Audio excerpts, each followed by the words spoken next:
Does being in the now or awareness alter the dream or movie that is being played? I understand that the dream or movie is not real. Now what?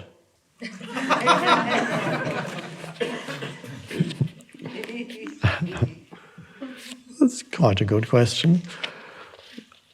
I understand, okay, you can have some conceptual understanding if you see that all forms are fleeting. That is undoubtedly true. It gives you, and you say, God, it is. Eckhart says it's like a dream, and if I look at it, it's actually true. It is a bit like a dream because yesterday is dissolved already, just like last night's dream is gone. It's evaporated, and my people that I knew have dissolved, and what I did years ago, my vacation 5 years ago, we were in Europe, look there, the photos. Where is that now? It's dissolved already. It's just a figure standing in front of the Eiffel Tower. What is all that? It's gone already. So all the fleetingness is just an amazing thing. So conceptually you can understand it and say, okay, all of it is a bit like a movie. And now what? Now that doesn't free you really because the next moment something happens and you're totally part of it again. You're totally trapped in the movie and compulsively you're acting out your part, your script, your conditioned behavior patterns, your conditioned thinking, your conditioned reactions. So one moment intellectually you can say, yeah, it really is like a movie, and then the phone rings. What? You're playing your part again. You're in the middle of it. You've completely forgotten that it's a movie. It is only when nothing is happening, no phone is ringing, nobody's knocking on your door, and then you can sit again and say, yeah, it's all like a movie. So there needs to be a deeper realization that goes beyond the conceptual, and that is the opening up of what I sometimes call space consciousness in you, when you truly contemplate the impermanence of all things, not just as an intellectual idea that you agree with, but to look at it without going beyond concepts and face the fact of impermanence directly. For example, by looking at if somebody close to you dies, sitting with their body for quite a while, and then go through the emotions, then go perhaps beyond the emotions, or go to see any dead body, although for that in the West you can't do it, in India you can. You can't just go somewhere and say, I would like to see a dead body. You have to, they won't allow it. In India, you just sit at certain street corners or in certain places and you see them, they're carrying them past to the funeral pyre. And you can just sit there. And the most powerful thing would be then to see a dead body being burned. Without any concept, just face the fact directly. That opens up space consciousness. That opens up the depths in you where you begin to disidentify from form. When you see a form dissolving in front of you and you don't conceptualize, you just face it. It is so amazing, and even me talking about it can to some extent help you to go through that. As you imagine it, it's sometimes enough to imagine it, the form dissolving, being burned, the body that was so real a few hours ago, it's now dissolving in flames. And that is it's so incredible if you had totally believed in the solidity of the physical universe, it's so incredible that you become speechless and thoughtless. And in that, when the form dissolves and you face it completely, something opens up within you that we can call the formless. And that's deeply peaceful. Not happy. No, deeply peaceful. And it can even happen when there's sadness, deep sadness, and yet behind the sadness there's a deep peace. And this would be the case if somebody close to you dies, and you see that happening to somebody. You could not weep if you see your father or your mother being burned. Now, here they won't allow you to see it, but if you could, you would weep. But there's a possibility that at the same time, because you see it is not the universal condition of all humans and all forms, and it's your turn quite soon too. Seeing all that, something in you would, although there are tears, and yet you see how short-lived it all is, and then something opens up in you, which is spacious and has no form. And that's consciousness itself. So consciousness can disidentify. The disidentification can happen when you deeply contemplate the fleetingness of a form, a human form. Can even be with an animal. Your dog dies. Could happen also. Some people become very close to an animal after living with an animal for many years, and suddenly it goes. So again, this is where loss comes in. Any loss that can also do it, but of course the deepest loss is the loss of a human. And so when it's not resisted, then you see it, and you can't, any idea that you formulate will be running away from the simple and bare fact of impermanence. Any conceptualization or explanation will stop you from going deeper. Even if you have the explanation and you say, well, they're not really dead, they're really moving on, and I just have to, okay, but that if you don't explain anything, that you go deeper, beyond form, rather than explaining to yourself that they exist in some other form, which of course then eventually will also go through transformation again, and so on and so on. That's the power of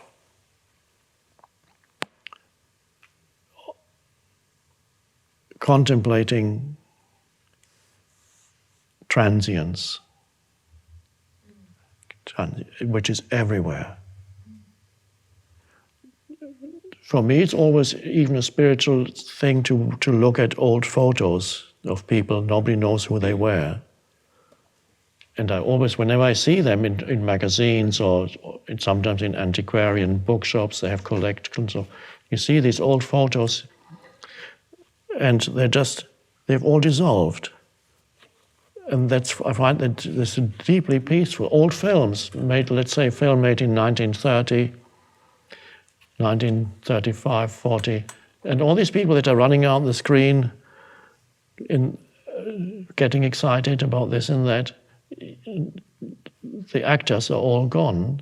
They've all dissolved.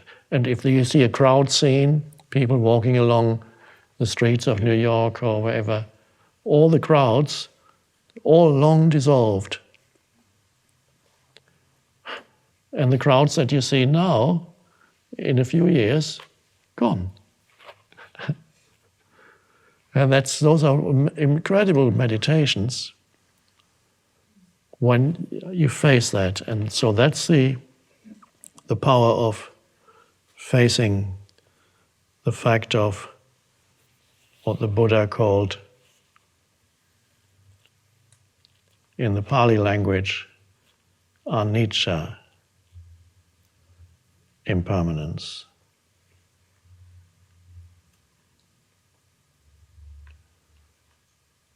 All phenomena are impermanent, fleeting, anicca, Buddha said. Wow. And if you attach yourself and identify with any form, you will experience dukkha, suffering. Also be translated as misery also can be translated as unsatisfactoriness, and so on, unhappiness. Because, the Buddha said, there is no self in any form. That's the truth of anatta, no self. So if you're seeking a self in a form, if you identify with a form, with a body, even a thought form, or the psychological form of me, then you identify with impermanence, you're seeking a self where there's only impermanence. And that self is the delusion. And he saw that 2,600 years ago. The truth of the impermanence of all things. But he saw it, I mean, people knew already, but just to see it and to look, he said, look.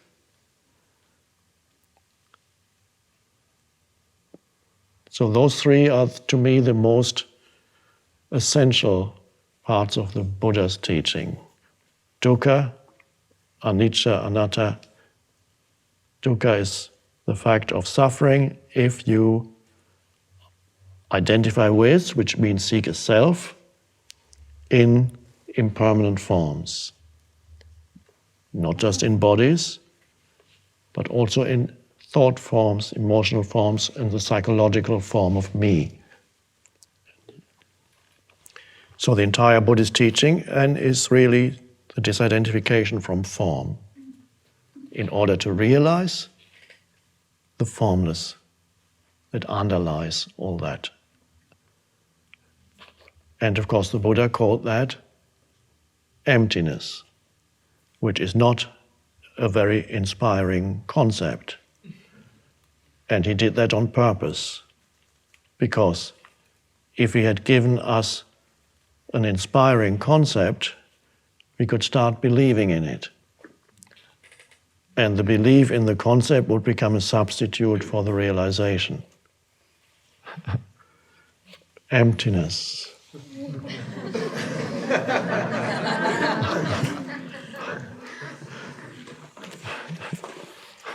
Can't do that with emptiness.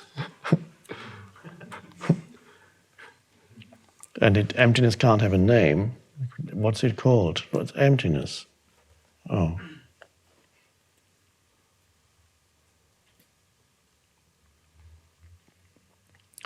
Jesus used the word kingdom of heaven.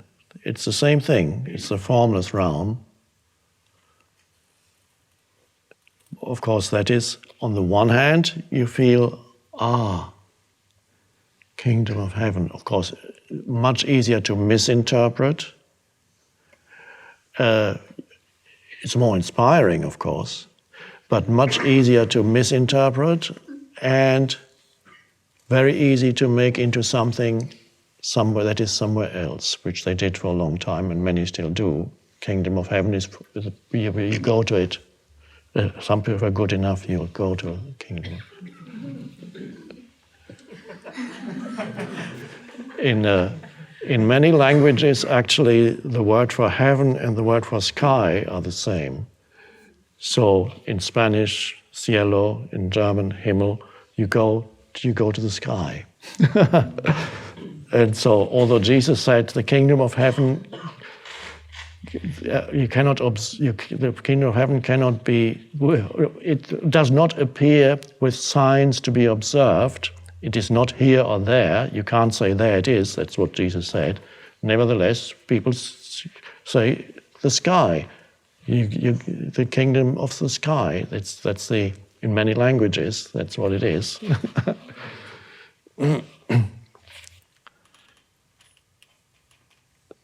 I believe I got sidetracked a little with impermanence, but really this is what it's all about. It is a movie, it is like a movie or a dream because it is impermanent. And so when you know that as a deep fact, when you experience the impermanence by facing it directly, then you are not so unconscious anymore that you act out the script unconsciously, continuously for the rest of your life. The script means the conditioned patterns of your mind, the reactive patterns, the thought patterns, the emotional patterns. If there is an awareness, that becomes the most important factor then, and then you move back into the movie because you participate in your life situation and your life with an added factor. You could imagine a little bit like an actor in a movie who suddenly realizes that he or she is not really the character that is being played out, but he still plays his role or her role, does his things, but the realization that he is not that will affect the role. So he's not going to stick to the script as before. The script will still be there, but changes will come into the script because the awareness brings an additional factor into it. So whereas the script, for example, dictates that when this woman leaves him, he goes into dreadful despair and contemplates suicide. Perhaps as this happens, that was the script, but suddenly in the movie, because the awareness is there, he just, instead of going to the roof and contemplating jumping off the building, he finds himself going to the beach and looking at the sea and breathing. Things change in the script suddenly. Spaciousness comes into the script where before there was... And another thing that happens in the script, he may look at leaves moving in the wind, a little breeze coming through the tree. And you can, if you see that in the film, isn't that amazing? Suddenly the camera goes from the script into... Suddenly another dimension is present in the film. You look. Some films actually do that. Those films where there is a spiritual dimension. I've seen films where suddenly the camera goes into and shows something that's not part of the action. It in a way almost takes you out of the action. It brings a depth to it. Like as I mentioned in some before, there's a piece of paper or an old paper bag being tossed about in the wind in the American Beauty, that film. And you watch the amazing thing of, wow, nothing to do with the action. So a dimension comes into the script and then the movie begins to change because another dimension flows into it. Oh, so that's the answer to now what? But so it's not enough to say, oh, well, it's all like a dream or movie. That's not a realization. That's only a concept in your head. For the realization, you need to deeply see the impermanence, which we just talked about, or really face it. Then something opens up within you. And then saying that it's like a dream or a movie is not just a thought in your head, it's a realization. You're actually fully aware of the impermanent nature of all things. And that changes the way in which you interact.